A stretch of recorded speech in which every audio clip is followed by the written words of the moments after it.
Welcome back to the TVC podcast. This is Jeffrey Salas. Today, I am so excited to have my brother from another mother, who's also a fellow Marine, Mr. Moses Maddox.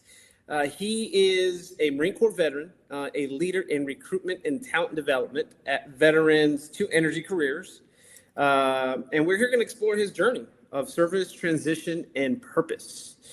He's going to share his experience, how his leadership philosophy and the challenges he faced leaving active duty, and why he got into this leadership position of service and recruitment and developing others and giving them opportunities such as myself, which I'm so grateful for.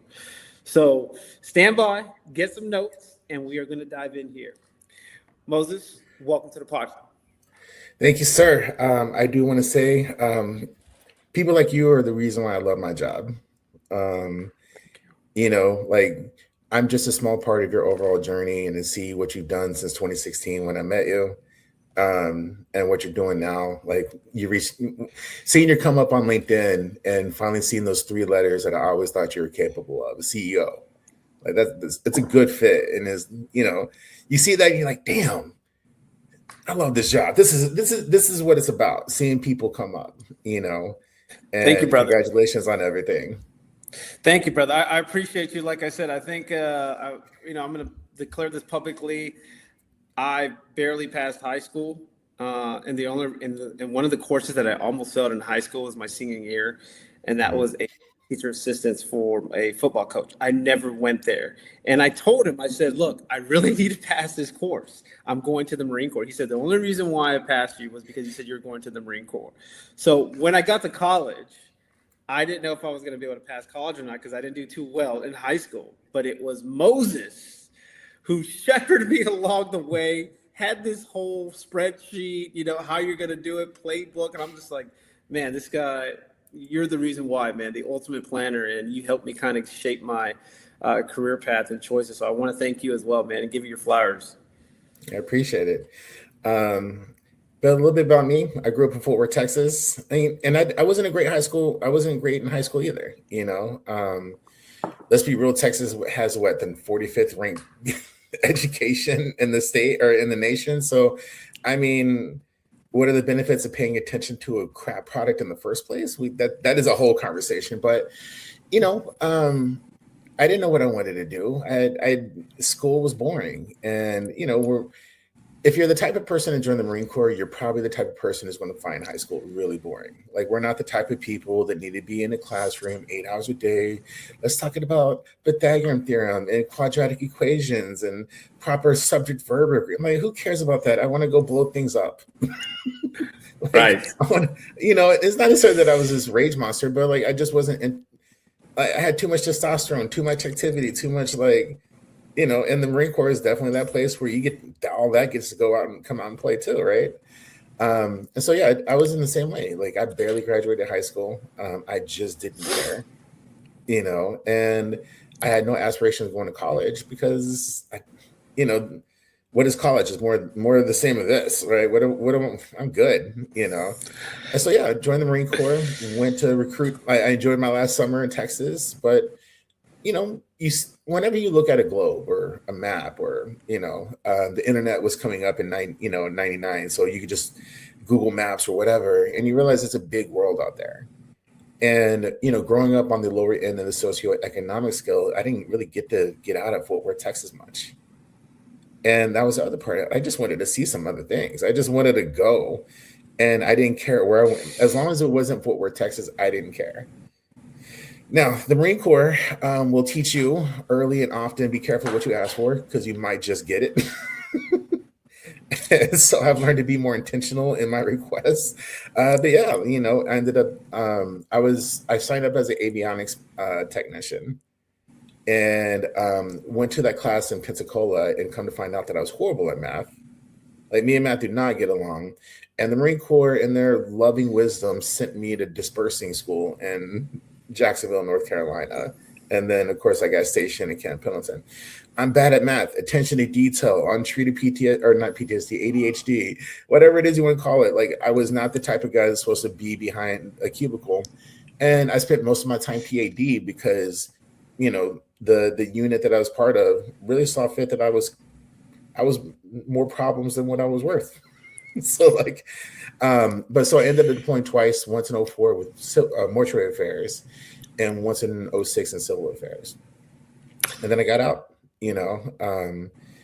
got out because, going during, when were you in?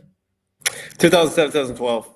Okay. So you remember the high op tempo and, during the Marine Corps at that time, the Marine Corps in general is a meat grinder no matter what. But during that time period, they had, it was at a level 11, like they're churning through people. Mm-hmm. And, being in units where my first deployment was 8 months and I spent most of it outside the wire. My second deployment was 6 months. I spent most of it outside the wire. You get out, you're like, dude, I'm just effing tired. Like I don't want to do this anymore. Yeah. But the problem is, what do you do next? And one of the moments that I remember, like it was yesterday, it was December 1st, 2006. I have done my 8 years. And this is back when we had MySpace. And remember we all coded in HTML back then. And so on my MySpace page, I had an EAS countdown, right? Little timers, And so I woke up on December 1st, 2001 or 2006. And I did what any millennial would do. I went to go check my social media. And I was just looking at that clock and it was at zeros. And I don't know what I was expecting when I got out, like, it was just nothingness. It was, I spent so much time trying to get out. I didn't ask the most important part of that question, which was, what's next? Mm-hmm. And that silence. And all of a sudden you don't have anywhere to be. And all of a sudden you have options. Like you have the world at your feet and you're like, dude, I was not ready for this. And how many times, like, that's really the crux of, veterans getting out is sometimes like we're so concentrating on just getting out. We have no clue what that actually means. But whenever your time is up, you're done. The Marine Corps is done with you. There's, Yeah. And even if you have friends on active duty, and I don't mean this in any sort of like negative way. Once you're out of the system, they don't care about you either. You're not in, everything moves on and you have to move on. And part of, my career has been providing that harsh truth. Like whatever you were, you no longer are. We got to figure out what's next. Yeah. And I think that's very pivotal.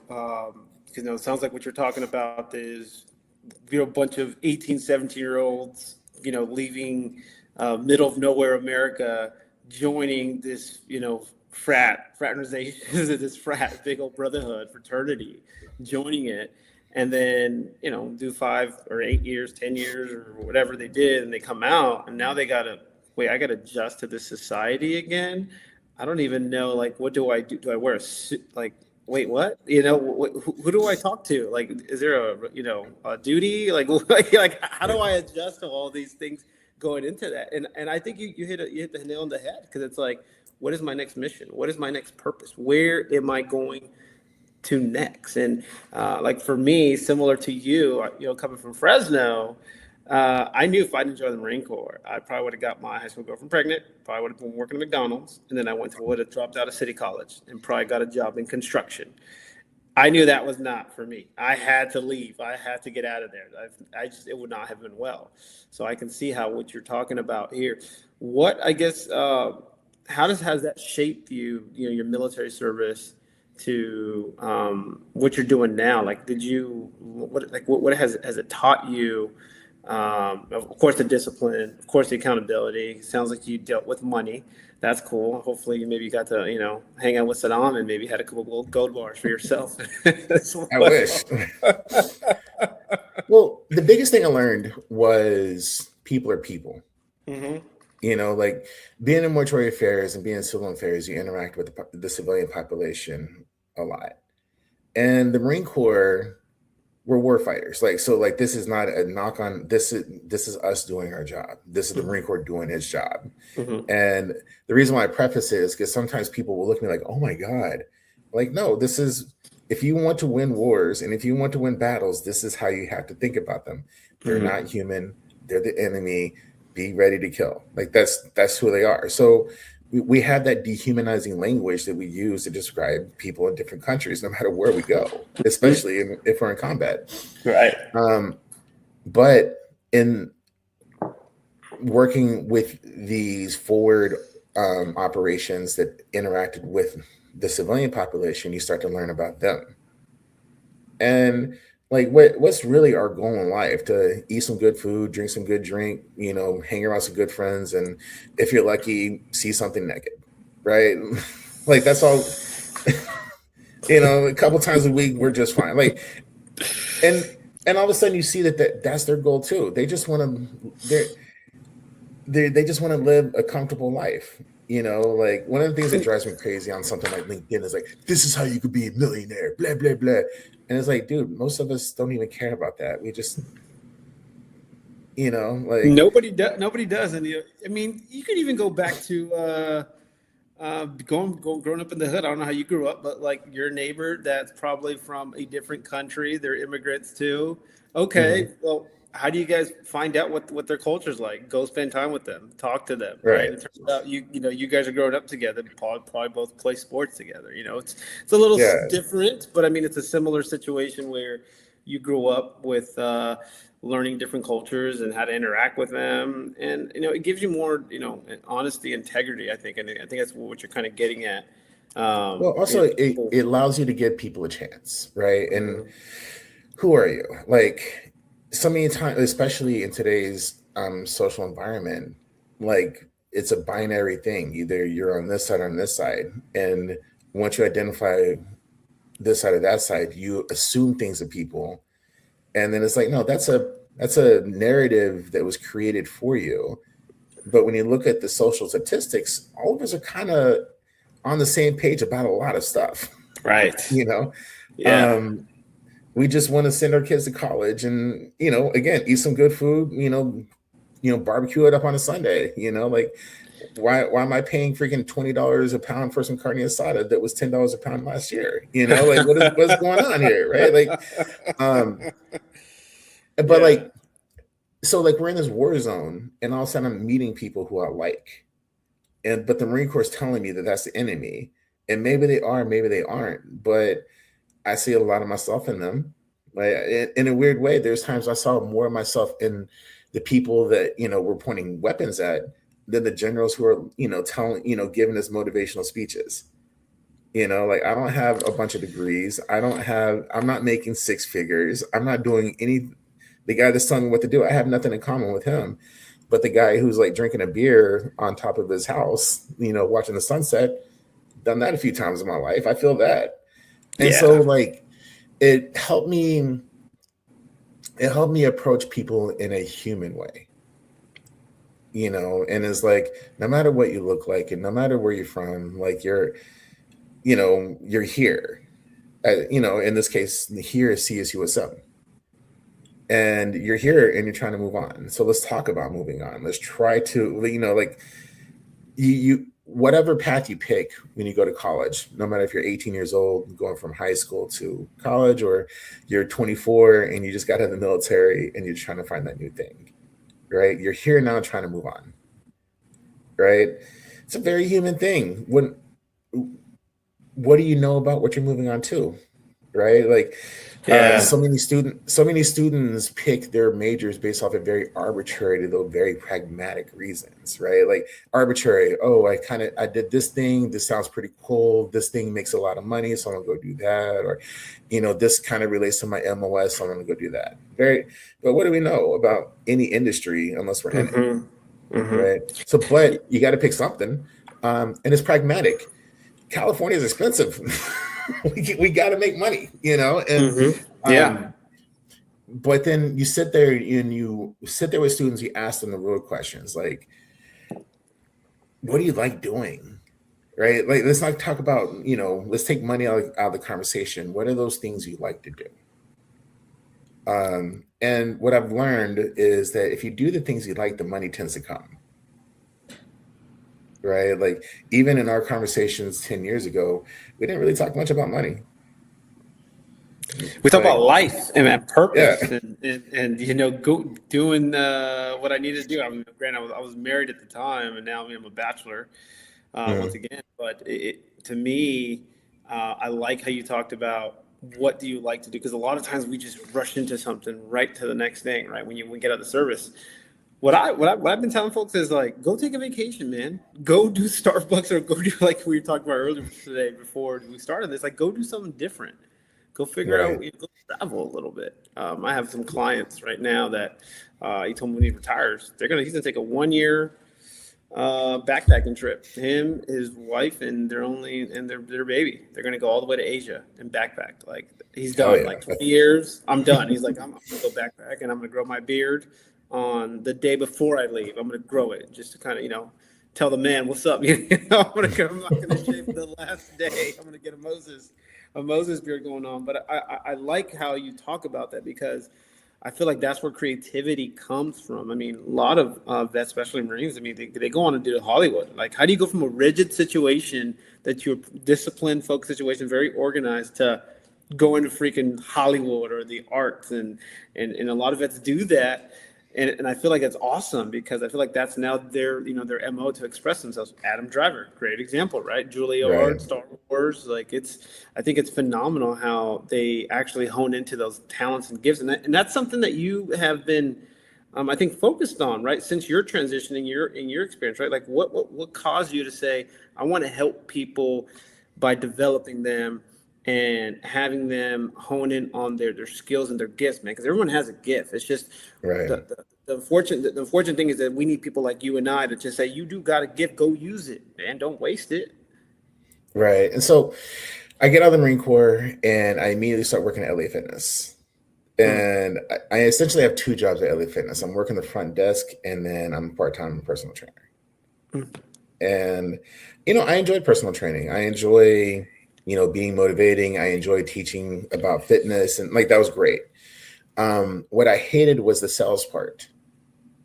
And, like you can't have a genuine, like you can have genuine conversation in sales, but also anything you tell me can and will be used against you in the court of sales, mm. right? um, even relationship building, which, you do it in a genuine way, it still involves a sales pitch. It still involves like, I need my hand in your pocket. Like, this is how this needs to go down.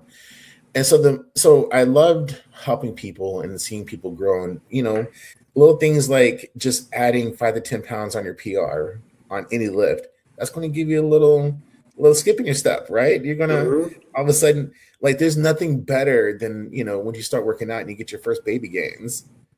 Like, oh, this works. Like, damn right it does. And the confidence that you feel, and I loved that. I loved watching Yeah. people just develop that confidence that, like, you're this is important. And it really, and it's not even about the looks, it's about the endorphins that are released when you work out, right? Like, that's what it really is like, you're just loving the endorphins, and endorphins are amazing. But when I decided to make a move and get into counseling, I remember this lady. I hope she's well. So I'm like 25, 26 at the time, and I'm working with this older lady. And I say older because I'm her age now. Uh, Time passes and creeps up on you pretty quick, Yeah, it And does. so, and so, her empty nest, the married for 20 years, the empty nesters, the husband is, 40s, and he just had his, 40-year-old glow up, right? And like, the kids are gone so he could work out. All of a sudden he's getting some career wins, he's making a ton of money, and he's looking great.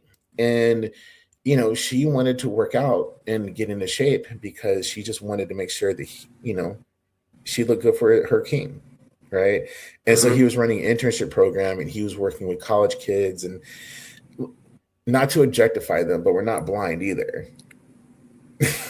Like, for the most part, especially, being in social media for the past 20 years that you and I have, we've seen the decline of the hotties from the age of 21, 22. And so, like, she's like, he's around all these college hard bodies and everybody's at the max hotness. I need to make sure that I'm still his queen. And that was her fear, is just being left behind for a younger model, right? And such a nice lady, and there was nothing wrong with her. She was gorgeous, but I did my job. And then we worked out for about 6 months, and she got all of her gains and everything like that. And it was time for her to renew. And the first thing I did, how are things with you and your husband? Things have gotten better, right? And just using this number one fear of hers, which great sells, right? And completely allowed in the court of law. But it just like really, I didn't know what my ethics were until that moment. Like, I'm not trying to play you, right? Like, I'm not trying to downgrade salespeople and stuff like that. It's just not my jam. This is not how I want to make money. And so that's when I started, really exploring my ethos and what I wanted to do. And I went back to my time in the Marine Corps when I was deployed. And when I was the happiest, when I was like, this is what I enjoy doing, it was because I was working with people, right? And to be able to bridge the culture gap, I'm a United States Marine, and I'm working, with some Muslim guy in the middle of Fallujah while people are shooting at us. And as long as I was working with people and helping people out, it didn't really matter the situation. Like the gunshots didn't matter, the IEDs didn't matter. I was just enjoying what I was doing. And so that was my filters. Like, I want to just do the things that help people. And that was like, I have no clue where this is going, but any opportunity or anything that comes my way, that's my North Star. Does it help people? Cool, I'll go do it. If it doesn't, then I don't. I wasn't interested in veterans, though. I did not want to work with veterans. Like, you don't want to work with us. You don't want to work with us. Toxic, and getting out, and I didn't even know about the industry. But like, how many veterans join? Go to college because they're just done, right? They grow the beards, and they put the grunt style away, and they're just there to move on, right? Yeah. And that's the number one piece of working with transitioning veterans, is they're there to move on, right? They just don't know what that means. And so I got diagnosed with PTSD. I'm 27 years old. All of a sudden I'm arthritic because the Marine Corps does age you like a freaking dog. For sure. Oh yeah. And so I was done. Like, I gave my time to the DOD. I'm not trying to do this anymore. But whenever you're in college, there's so many mistakes that kids make, whether you're an age veteran or some 18-year-old, is that they don't explore opportunities, right? Sometimes the doors just are open and you don't walk through them because it's not exactly what you pictured, right? And it's like, hey, what is the baseline ethos of what you want to do? Right. And for me, I wanted to help people, and the doors that kept on opening were veterans. It was like, hey, we need the SVO needs a president. We need you to go. All right, cool. I'll go step up. Like, hey, there's this peer mentoring program. Okay, I'll go step up. And all of a sudden, like, my entire career became nothing about veterans. It was not. And I just like, all right. I guess that's the thing, But being willing to accept the fact that, like, all right, well, maybe this isn't what I imagined for myself, but I'm helping people. That's the most important part. And if working with underserved youth would open that door opened at that time, I'd be doing that today, right? The only door that really opened was working with veterans. And from there, like, it was just like the things that I enjoy about my major, with sociology, is getting to know people, right? And then also getting to know the sociology behind employment, and being in career counseling for as long as I have, the millions of different ways that people make money. Like, even now, there's times where, like, you do what? I didn't even know they paid for that, and it's like there's so many different ways to make money. And then you ask them, like, how did you get into that? Well, like, it was the only opportunity, so I had to go for it. It's not exactly what I imagined, but it's paying and I like it, so we're good. Yeah. And you hear the stories like, I've always wanted to be that, which is cool, but there's also just many stories like, this is not what I imagined for myself, but we're here. And the stats show, right? Like 75% of degree holders are in professional positions that are not related to their degree. For veterans, 80% of all veterans are in positions that were not related to their MOS. It's true. Right. I'm a And so major. I can definitely be a testimony to that, man. And I like where you're going with this because you found your calling to serve others, to be there for them, and not to mention people like you, Moses, are the reason why people are probably not gonna take the plunge, ultimate plunge. You know what I mean? Like, or end up on the streets. Like you got a very pivotal role to do that. One of the things I've discovered in my journey is being able to understand how important purpose is and mission is, and making sure that if I have purpose and mission after the service, then I think I'll be good, right? Because sometimes, dark thoughts do happen quite a bit. Right. And I can imagine why a vet's like, well, I went from freaking gun-ho to shoot, being in a war, and now I come back and Tom's over here freaking complaining about the freaking printer. And I'm like, Tom, no one's going to freaking die, bro. Like, it's okay. That email didn't get sent, today. It's okay. Tomorrow, come in, send your email. Is it $1 million? Like, what's her name? Okay. Nothing. Okay. Relax, relax, take it, calm down a little bit. And I think it's amazing how you embarked on this discovery of giving veterans purpose again, and I appreciate you doing that. So let's talk a little bit about why that's important, like why you got into career counseling, I think recruitment and talent development, and where do you think that's going? Because right now, I don't know, the storm clouds seem like they're brewing. 200,000 layoffs happened in January is what I read. A lot of tech companies. This great AI thing that's supposed to be happening, but it sounds like it's just a bunch of like five dudes sending money to each other that own all these big companies. So that's interesting. And a lot of jobs are getting outsourced. And so my concern is, how do we make sure, especially veterans, have careers and positions in this next decade? Because it sounds like things are being shipped overseas, man. Like I'd love to get your thoughts on that since you got that great lens from a career perspective. The first thing I'll say is the basics stay the basics, the classics stay the classics. And what I mean is certain voices had co-opted and created a picture. While it's true, it's hiding what the truth is. Look, 250 applicants per one job opening, right? 250 applicants per job opening. Between 4 and 6 people will get the interview. Only one person gets a job, right? So those are big numbers, 250 to 1. And how I like to say it is like, all right, cool. This is what 250 to 1 means. This is your chance of getting that job. Who was in the what was it? It was Denver versus New England in the AFC title game, right? So Denver loses. So their chances of winning the Super Bowl sit at 0%. That is their winning percentage, 0, because they lost the playoffs and they're not in the Super Bowl. Your chances of getting that job are slightly higher than the Broncos' chance of winning the Super Bowl, which sit at 0. Right? And so, like, if your strategy is to apply for jobs, right? Apply.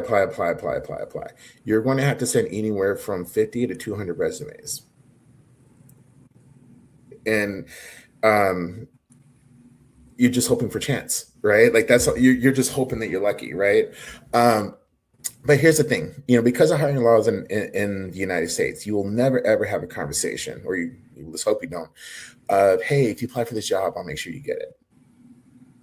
That is a very actionable position. That is a legally binding statement. Like you can't say, oh, Yeah, I misspoke. No, like either A, you have to get that person a job or you're going to get sued, right? Mm, Now, here's a dirty little secret. Remember, out of those 250 applications, between 4 and 6 get the interview. mhm, Now, there are things you can do to make sure you're in that pile to get the interview. Veterans mm, understand more than anybody, especially at a young age. Veterans understand that decisions are made for you by people in way higher pay grades and rooms you're not invited to. Right. And the same thing that applies in the military applies in corporate America. Your career is often decided for you by people in way higher pay grades and rooms you're not invited to. Right. mhm, So when it comes to these career opportunities, whether it be pay, pay increases, salaries, projects, professional development, mhm. if you don't know if you don't know anyone in that room, you're not going to get it. And two, if they don't know you, you're definitely not going to get it. And so it becomes this really basic thing, this basic rule of society that we all understand of social capital, right? And so social capital is just basically relationship building. Who are you talking to? Like what are those relationships you're building and who are you building them with? Now, if I said, "Hey Jeff, I got 100K, why don't you bring on some young buck, right, and invest in them? I'll give you 100K and invest in somebody." You're not going to go invest in the random schmo, who's hanging out at, in the Right. gas lamp. More than likely, you're going to have a group of people like, "Oh, this person deserves a chance. I like that person." Because Mhm, 100K is a lot of money. And the thing is, like, even if you hire a corporate position that's like 50 grand, once you throw in the 401k matching and the dental and the healthcare, that becomes $100,000 investment pretty quickly. And so the basics say that, like, if I have 100K, I'm going to invest it in someone that I know, or at least I know it well enough to be confident enough that they're not going to screw me over. And so, one, it's just a really saturated market because AI and the internet mm. has democratized your ability to apply for jobs, right? And so there's a shit ton of people who are applying for jobs that are not qualified to because you know um, they're just there. And so even out of those 250 applicants, 75% of them get wiped out immediately. Mm, They just don't have the qualifications, right? mm, Um, and so there's a lot of stuff going on in the media, right? But the problem is hiding the fact that there's opportunity everywhere, but you have to be talking to people to be in the know. Now, I'm not going to say anything about the quote unquote hidden job market. I wrote a whole entire paper about that, but there are ways to find those opportunities, but you have to be willing to put yourself out there. Now, the great thing about student veterans specifically, right? And, the thing that we worked on was the, 2-hour job search and the LAMP method and finding people and connecting, right? And mhm. the thing that blew your mind at that time was leaning into the fact that you're a student, right? Leaning in the fact you don't know anything. You're a student. You don't know what you're getting into. You picked this major based on arbitrary, though pragmatic reasons, but you don't know what you're getting into. So please, can someone take some time to talk to me? Right now, leaning into as you know, and as you've grown up in your career, egos abound. Mhm. So That's many right. egos. And look, I'm pro ego. I got a massive one myself. I'm good with that.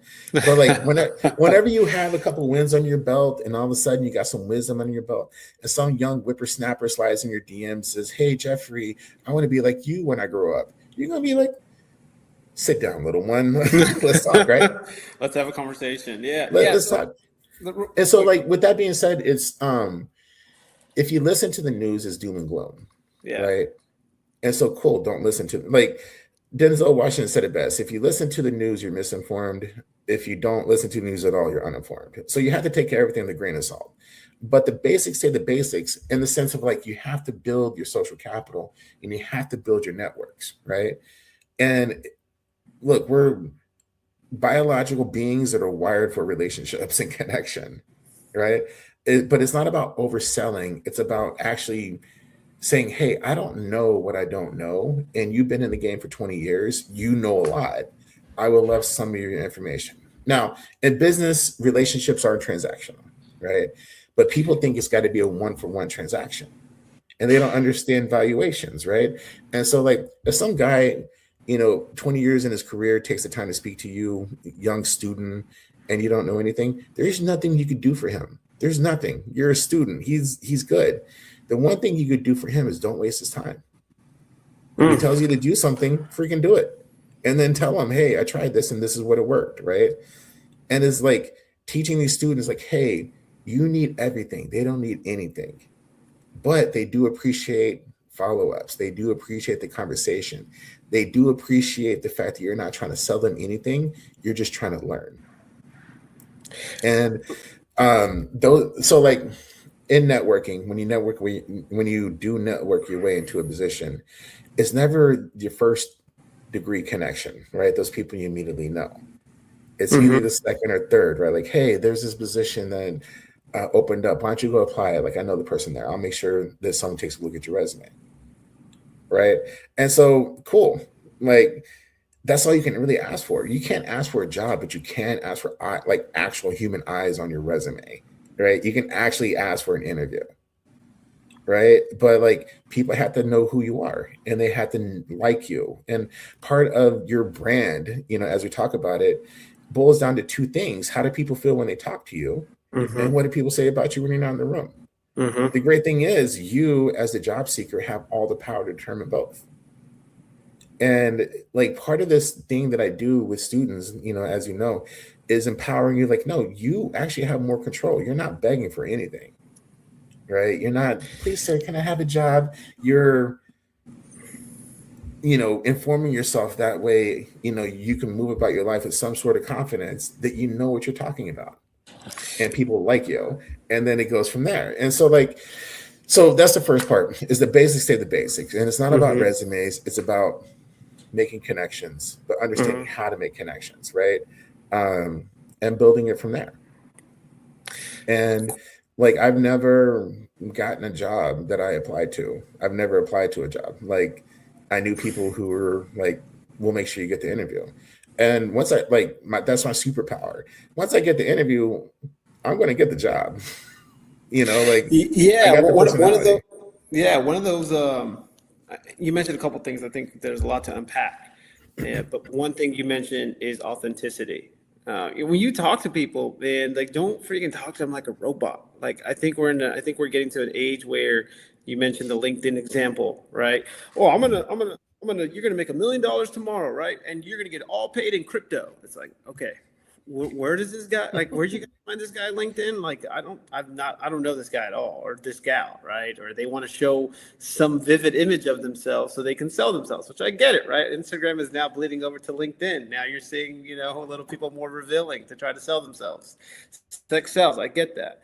But what I think the authenticity is very important, and I've since I've known you and I've followed you on LinkedIn, I can tell you're very authentic and very honest. And that is gold, right? In this world that tells you to market yourself or sell yourselves without ethos. And I think that's going to be a big thing. If you're a young leader or you're a student, you're going to want to be more authentic. And that is your own personal journey. That's why I encourage personal development. I think that's very, very important that people should focus on themselves first instead of, being some brand that they're going to start talking about and they sound like, they're going to speak on behalf of that brand. Well, what about on behalf of Moses? What does Moses represent? What is Moses going to do? He's authentic. He's, he coined the term enshittification. I mean, we're going to put that in the dictionary going forward. I think that's pretty cool because I want to talk about that too. But I like that, and I think that sells itself, right? Because it's about trust. Can I trust Moses? Moses, if you and I were in a foxhole together, and I knew that you were in there, and I knew you were going to shoot the same direction as me, then I'm like, okay, he's good. I want to be in the foxhole with Moses on everything, right? In life and in business. I know he's going to have my six at the end of the day. And I think a lot of people are going to be looking for that going forward, especially, like you said, all the noise that we're seeing. And now there's this level of like distrust that's going to be happening. I think trust is going to be the new currency, man. And exactly. I think, well, like to go back, like that, like I have a big personality, if the cameras weren't on, the microphones are, we'd be using way different language. you know, and like I know that very few people are as boisterous as I am, and like I do have a level of I don't give a blank that I bring. Like I don't care about your titles. I don't. I speak from a very, very privileged position because I've been a brand for a while. So I feel Right. like like I have the confidence that I could speak at how I feel it. Um, and it's also to serve as an example. Like I am out there being wild on, I'm talking a lot of smack on LinkedIn, and I'm usually aiming towards those people. Like you are full of shit. You're not real. You're Mm-hmm. not like. And if Mm-hmm. you think you are, like, no one likes you genuinely, and they're there to play you just as much as you're there to play them. Like, this is not Mm-hmm. real.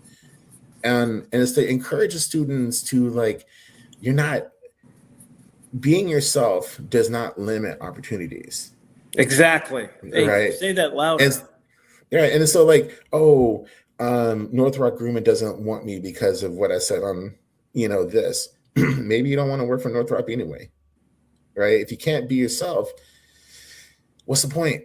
And it was something that came across organically when I was, I started working more with the LGBTQIA plus population, where they were like, there are people, it's a small segment of the population, but they are who they are, right? Right. They're gay. There's nothing they can Right. do about it. This is how they were born, and they Right. have to hide this essential element of themselves because you know they think they're not going to get the job. It's like, why would you want to work there in the first place? Why? Like you gotta, there's only one way to learn the difference between a job and an opportunity. And it's when you're facing that and it's asking questions of yourself and your ethos.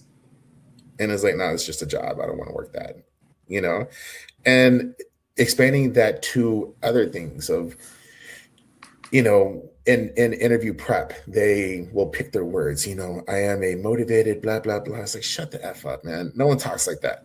I know. And, but also it's my own little personal mission, right? Like one of the things that I always encourage my students to do is one day in your successful career, some young whippersnapper is going to slide in your DMs and ask you some questions,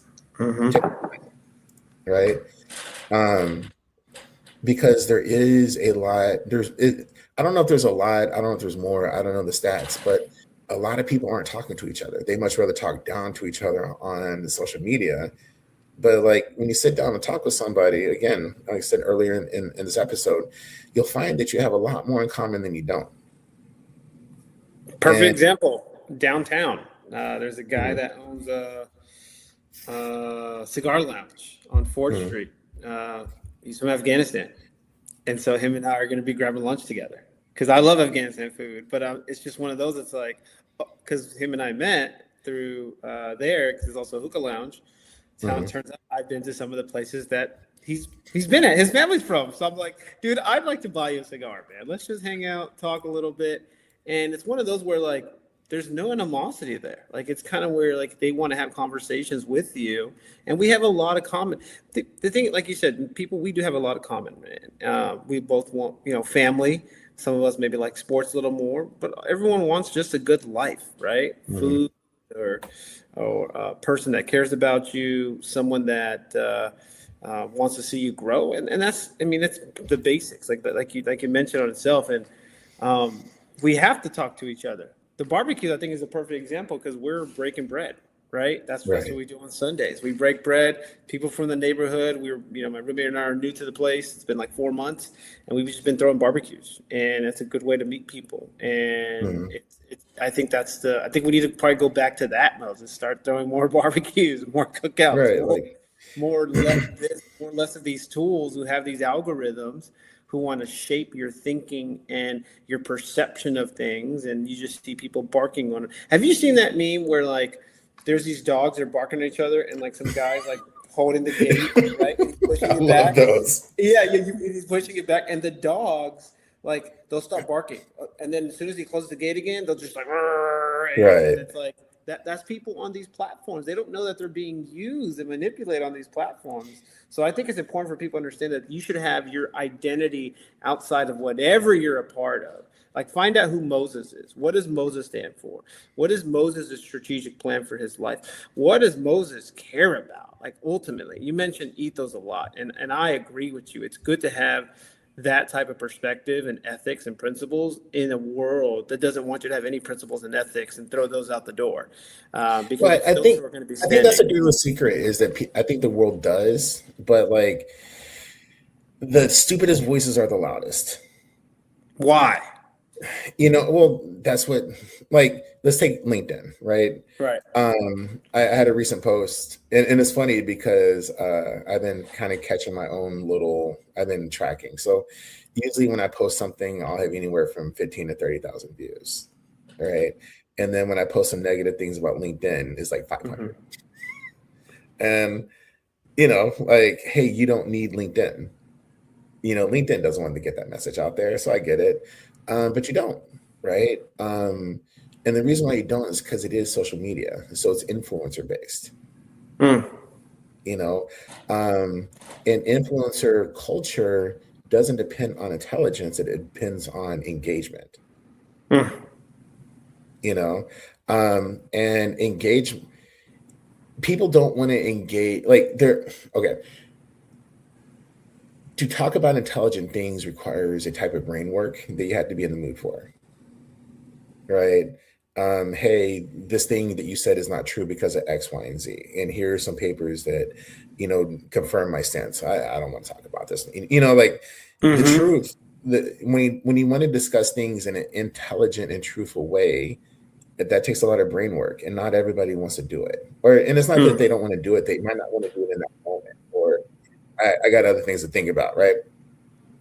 So like influential culture is so much based off engagement. Like the engagement's the point. And they don't care about quality engagement. They just care about engagement. So whether it be rage baiting or that kind of thing, it's not good information. It's just information that gets people going, right? And so, and then on top of that, they sell the idea, oh, you can make $1 million. Here's my Lambo, right? Here's my condo. But like anyone who understands finance is like, cool, your new money and you already got a Lambo. That's a horrible investment. I had this, speaking of that, I had this, one of my mini tours in Afghanistan. We had this staff sergeant. He just re-enlisted, and he also got his bonus because you get that, and then also all the other pay you get when you're overseas. Comes back, buys a brand new Mercedes C63 AMG, and like one of the captains came by. He was like, "Hey, Lance Corporal, how you doing? That was a very Lance Corporal move of you." We were all just like busted up. Like, he is selling it, bro. Like the next year was living downtown San Diego. For like, why would you do that? That was a very Lance Corporal move. Remember Camp Pendleton became like a car. Remember Camp Pendleton was a car show during that time period. Like, do you remember the parking lots in the barracks? Like, it was like people are coming back and all of a sudden like Benzos, Lexuses. And I'm just like, the one time I thought about a Benzo, my dad is like, hey, you're an idiot. And I'm like, why? And he was like $2,500 for oil change. Like, it's great. And it's like, it's great that you want that. And they're good cars, but these are precision engineered machines. Trust me, they're a little cranky. Right. And so, and you just sit there and you think about that. It's like, you spend money, right? But for what? You're spending money, but those are horrible investments. And it's just letting me know that you don't know what you're doing. Right. Yeah, I agree. You take some person in the middle of nowhere and you're going to give them finally a steady paycheck. What do? They're going to spend it on the things that they've been, on social media about. I want a jet set lifestyle right now. It's like, no, man, just live cheap as possible. Do not spend any money and use it properly and invest in yourself. And then those Right. investments will help you multiply and give you what you need, man. Don't I get it though? I've been there, man. I've done that. I've had freaking big trucks with freaking big rims, and I've done that. Been going from Yeah, Fresno to I mean, we all have, right? yeah. And I think that like one of the things. So we kind of going back. True progress is boring, right? It's the boring things, and that's why people don't want to do them. Yeah, true progress. Like, hey, what's an actual investment that's going to make you money? Put 500 in the S&P and just leave it alone, right? Why are you struggling finding a job? It feels productive writing a resume. It doesn't feel productive to have a conversation sometimes, right? Like people do things for the perception of productivity, and this is what I'm doing, right? And it's like that's cool, but that's not going to get you nowhere, right? Um, you know, what was it? During the Trump campaign, they were talking about how he's a billionaire, but then someone did the math, and like he invested that same money in the S&P 500 over the same time period, he would have doubled or tripled. And it's like That's interesting. Wow. And it's like true progress is boring. It is. It is. Yeah, that makes sense now. That makes sense why people don't want to do it. Yeah, like it doesn't feel productive. It doesn't feel anything. It's like going to an event sometimes, like and being a wallflower, that's boring. That doesn't feel productive at all. And in fact, you have the anxiety of going to a place where you have to strike up conversation with strangers. So you go to some networking event, you don't talk to anyone, that doesn't feel productive, but it is, because at some point you're going to get used to that, right? Your time in the Marines, your time being overseas, one of the things you learned pretty quickly was there's nothing that could prepare you for war. You could do right. There's only one way to get good at war, and that's go to war. And there's so many elements of life where there's only one way to get good at that thing, is to go do that thing. When we talk about networking, yeah, I understand you might go to an event and not talk to anyone, but you went to the event. At some point, you're going to get used to the strangers and the noise, and you're going to find someone that you're interested in with, and you're going to have one conversation.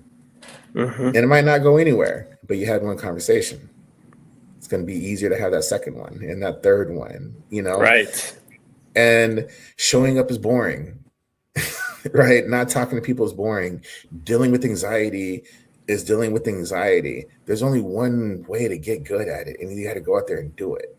And it's our jobs to talk to people. It's our jobs. Like, it's my job to go teach. It's my job to have these individual conversations.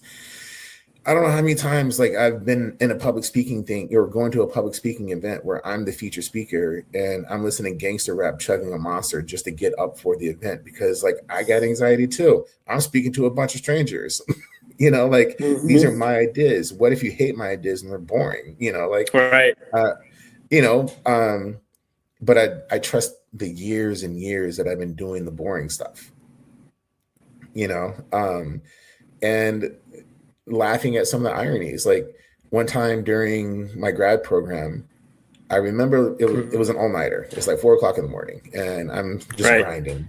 And I look outside, and I know that the world is asleep, and I'm stressed out because it's my thesis. And like whenever you write your thesis, like those are my ideas. That's my thoughts, right? And so like if I don't get the grade, it's not the fact that I didn't pass something academically. It's that something that I thought of, that I'm passionate about, that I really want to talk about, doesn't pass muster, right? Yeah. Like you can't separate yourself from that. And then I remember this anxiety of, completing the paper and then looking out and realizing that Fallujah was easier.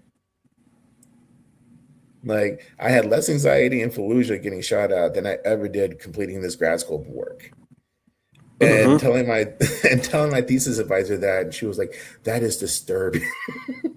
But like being comfortable with these like intrusive thoughts that maybe aren't, what you think they are. Like people glorify war, and it's like, no, war is pretty boring actually. Like for all the moments we get shot at, we spend actually even more hours not getting shot at. And sometimes not only do we spend hours not getting shot at, we'll actually start thinking like, man, I wish somebody would shoot at us. right? And you're just like, what am I thinking, right? Yeah, I agree. I agree with you there, man. It's one of those where you're just like, sometimes you feel more purpose being over there. It's like, it's like when you come back to the rear, you're just like, why am I here? Like, I'd rather be over Right, there. And a lot of times you feel it's weird because like it's a weird feeling. Like you want to be there in those in that environment versus being over here. Because over here it's just one of those where you're just like, okay, Tom, you're gonna complain about the printer again, man.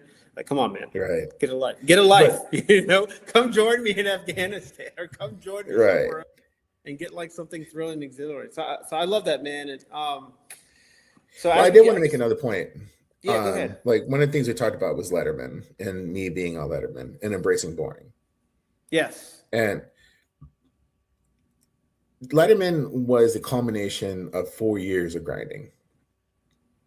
4 years of volunteering, showing up, going to the events, doing the events, sometimes crushing it, sometimes not. Right. 4 years of work that, only my girlfriend saw at the time or my kid, like it's the boring stuff, right? You're not crushing every event. You're not the star of every show. Right. But people think they're ready for the lights. Mm. And if you haven't done the work where no one's looking, you're not. Right. And and in those moments where those lights are on, that's when you realize that the boring stuff mattered. Right. Mm. And it really boiled down to that. Like whenever you like felt those lights and felt the weight of Letterman, and it wasn't just being on that show, it was the press tour before then and showing up to radio stations and interviews and all this new stuff. And you realize, oh, I've been preparing this for the past 4 years. The stuff that I didn't think mattered, or why the hell did I do this, and that was a waste of time. All of a sudden it mattered. All of a sudden, like contextually, I'm like, oh, like I'm not going to say that I was destined for that, but I was ready for the lights. Right.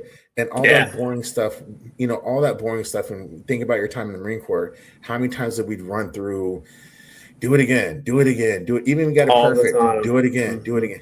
And then all of a sudden, like nothing prepares you for war, right? And all of that, but you trust your training, right? And how many times have we heard that? What happens with this? Trust your training. What happens to this? Trust your training. That's why we do, muscle memory, Mm-hmm. slow and easy is fast and smooth. Like, and in those moments where things are blowing up and you're all of a sudden calm because you trust your training, right? And it provide the context behind that message is like, go do the boring stuff, go do the stuff that might seem like it's a waste of time, because anything that you do that's in relation to the things you want to do is not a waste of time, right? And unfortunately, when it comes to things like building your social capital and building your networking, it is boring, it is anxiety inducing. You're going to talk to more people who can't help you than can.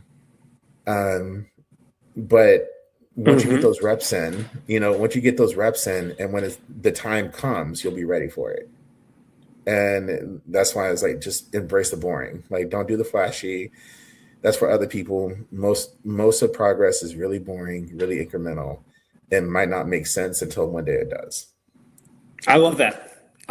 There's beauty in the basics, right? There's brilliance there, and I love how you simplified that, right? Keep it simple and stupid, and I love that concept here.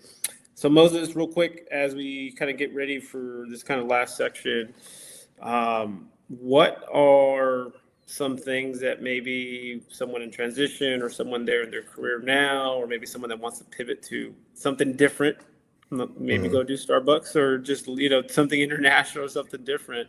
What would you say to those veterans or people in general as we head into this very different world, I guess, as I want to describe it? Right. Um, for people on active duty, no matter you do one contract or five, you're going to get out one day. One day this will be over. Right. Whether if you're in a student veteran pursuing your undergrad, one day that's going to be over. Even if you pursue your master's or PhD, one day it's going to be over. Like, life is about transition, getting from one thing to the other. Um, what are you doing now that will put you in a position to where you need to be in the future? And the longer you wait, the more you put it off. And so it really does boil down to, hey, even if you don't know what you're doing, reach out anyway. You know, you're going to meet 1,000 people in your life, and you're going to forget about 90% of them, right?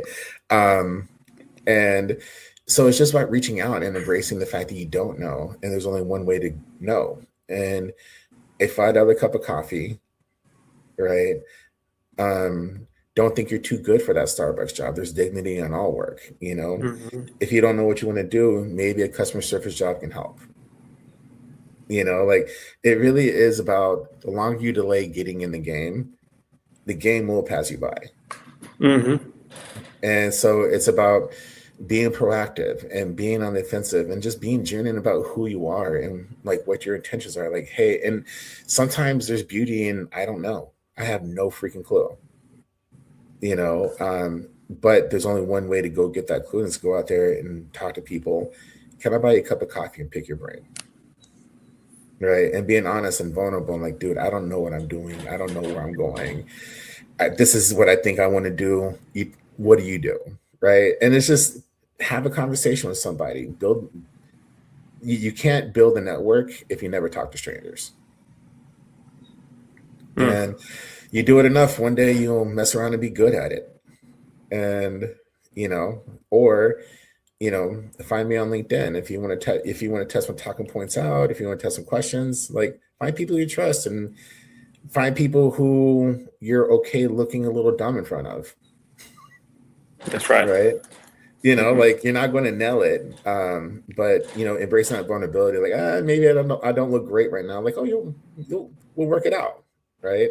Your first informational interview probably didn't go as well as you wanted it to, right? Or whatever. Ton of those. Oh my gosh. And like, as many wins as I've had in the media, I've had just as many ones where I'm like, oof, you know. and there's people will often forget and move on because that's what people do. Right. You know, we all got our own stuff in our life, but yeah, just be proactive in your own life. If you're sitting there waiting for it, it will pass you by. And, you know, as we both known, we've known each other 10 years. That is wild. That's right, man. I've known you for 10 years, my man. And so, like, I've known you for another 10 years. Yeah, I'm down to come to one of those barbecues. Well, you know, not tomorrow. Yeah, you need to come down here. So, man, I appreciate you taking the time. I know, you know, you're doing things in the big educational sector, but you're also a LinkedIn guru.